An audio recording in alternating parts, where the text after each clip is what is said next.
Ini cerita pribadi, Pak. Ya, Ketika saya datang ke sana, saya berjalan di jembatan coklat itu, Pak. Karena memang area ini sudah dibuka untuk umum. Lalu ada pengunjung datang ke sana dan pengunjung yang datang ke sana dia duduk di jembatan, Pak. Notabene ini kan jembatan baru ya, Pak. Yang harusnya jembatan ini nggak bisa diduduki.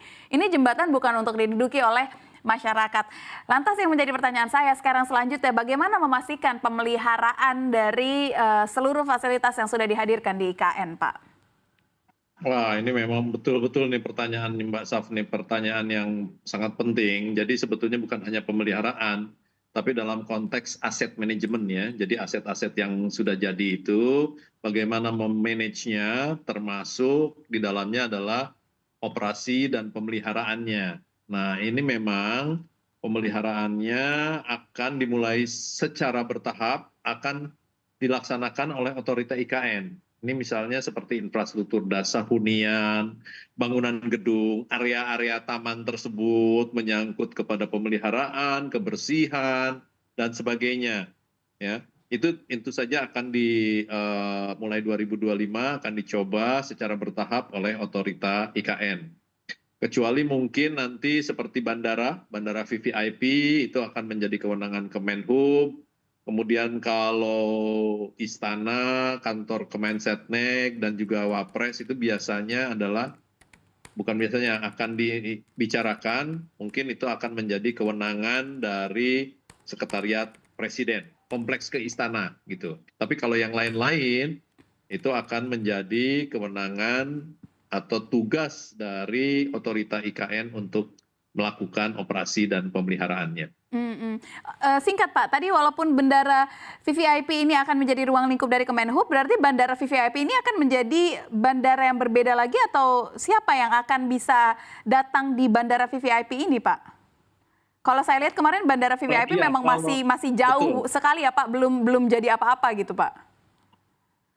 Sekarang udah bisa didarati. Jadi kalau memang di dalam Perpresnya itu semula adalah bandara VVIP, tetapi kalau yang saya pahami adalah pada saat Bapak Presiden hadir ke sana dan juga ada Pak Kemenhub, Bapak Budi Karya, itu direncanakan nanti juga akan terbuka untuk umum. Hmm. Nah, nanti tentu saja ada pengelolaannya karena juga bukan hanya runway-nya tadi, gedung-gedungnya juga udah hampir selesai, Iya, iya, insya iya. Allah.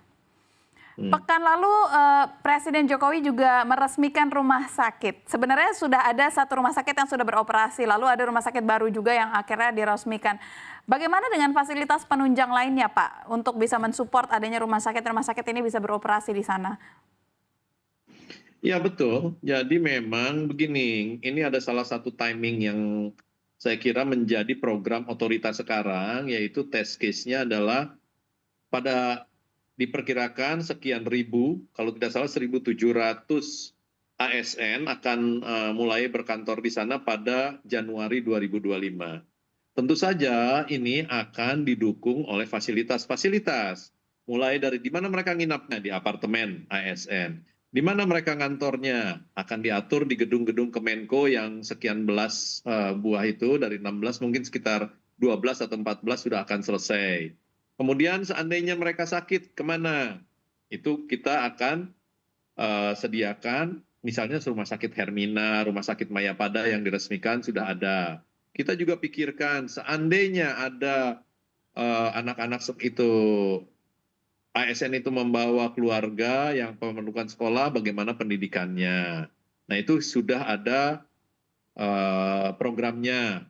Kemudian juga misalnya memerlukan perbankan, bagaimana kita akan siapkan juga mini financial center di bank dan sebagainya. Intinya tentu saja dukungan-dukungan fasilitas itu kita siapkan agar betul-betul kehidupan bisa terjamin dengan baik, didukung oleh tadi fasilitas-fasilitas yang ada. Hmm. Misalnya juga fasilitas olahraga training center PSSI sudah siap, Mbak. Ya, perhotelan sementara misalnya sekarang yang Nusantara sudah ada, kita harapkan nanti sebentar lagi Ubika, Swissbell dan lain-lain juga akan selesai. Gitu, Mbak. Ya, Pak, bagaimana dengan dibukanya IKN untuk masyarakat umum? Apakah ini sejalan dengan visi misi yang memang sudah dicanangkan sebelumnya? Oh iya dong, ini kan kita IKN itu kan kota untuk semua, ya inklusif, jadi bukan eksklusif. Bagaimana ini menjadi tempat, bagaimana untuk tempat belajar, bekerja dengan masa depan, intinya masa depan, Hmm. Dan bagaimana yang hidup Bapak di amati dari respon para pendatang atau pengunjung apa, Pak?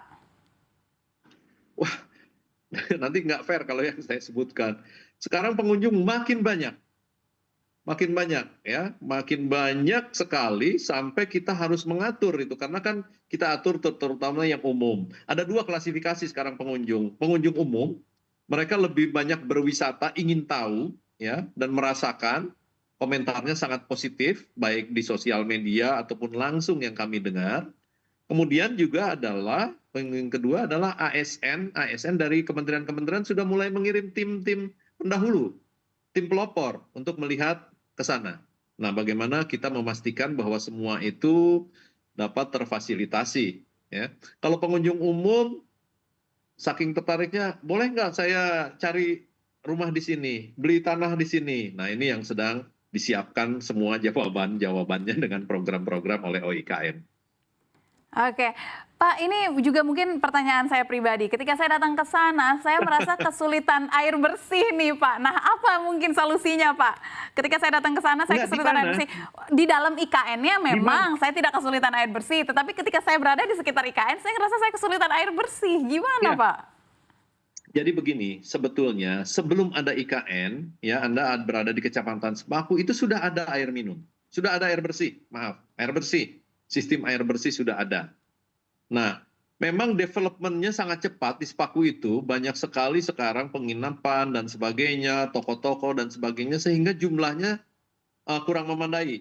Solusinya adalah, betul Mbak, saya tidak mengatakan ini, betul-betul sedang kita siapkan tambahannya. Mudah-mudahan sebelum akhir tahun ini sudah bisa terselesaikan. Tambahan kurang lebih dalam bahasa teknis ada tambahan sebesar 50 liter per detik. 50 liter per detik untuk kawasan di luar IKN, di luar Hmm, KIPP. hmm. Ya, sedang kita programkan Ya. dari Da- PUPR. Kemarin Ya, juga ketika saya datang ini saya datang dengan kondisi cuaca yang sedikit-sedikit hujan. Apa yang ya. sedang disiapkan oleh Bapak dan tim Bapak untuk bisa tetap mempercepat pembangunan tetapi juga tidak terkendala dengan cuaca, Pak? Itu sulit. Ya, Sulit jadi ya, itu Pak ya? sudah kita sudah alami secara beberapa waktu yang lama. Misalnya pada saat kami harus menyelesaikan bandara VVIP. Kemudian pada saat kami harus menyelesaikan pengaspalan jalan di dalam kawasan IKN. Satu dari sisi luar ya, kami mengadakan modifikasi cuaca bekerja Oke. sama dengan BMKG dan Angkatan Udara untuk bukan menghalangi hujan, memindahkan hujan. Itu sudah berlangsung waktu itu berkali-kali. Kalau tidak, kemarin bandaranya tidak bisa tercapai atau pengaspalan di dalam area tidak tercapai. Kemudian alternatif lain, beberapa teknik metodologi untuk misalnya mempercepat proses pengaspalan tidak terlihat sih oleh Mbak. Sebetulnya kita punya tenda-tenda raksasa itu. Tenda-tenda raksasa sepanjang kurang lebih berapa ratus meter, sehingga pada saat proses pengaspalan tetap kering, tidak terganggu hujan, Ya, dan sebagainya. ya. Beberapa hal itu yang kami atur. Kemudian yang ketiga, shifting. Merubah shift bekerja. Ya, merubah shift bekerja kebanyakan menjadi malam pada saat itu. Itu Oke. yang kita lakukan.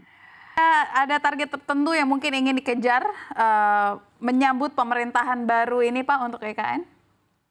Ya, saya kira yang saya tangkap ya pemerintahan itu adalah dimulainya ASN pada Januari 2025 yang akan dipindahkan. Nah, bagaimana kita menyiapkan semua dukungan sarana dan prasarana untuk mendukung kepindahan ASN itu. Seperti yang saya sampaikan tadi, nginapnya di mana, di apartemen, kantornya bagaimana, fasilitas-fasilitas tadi, pendukung kehidupannya bagaimana, sehingga betul-betul bisa dimulai proses secara bertahap pemerintahan baru juga di ibu kota negara ini.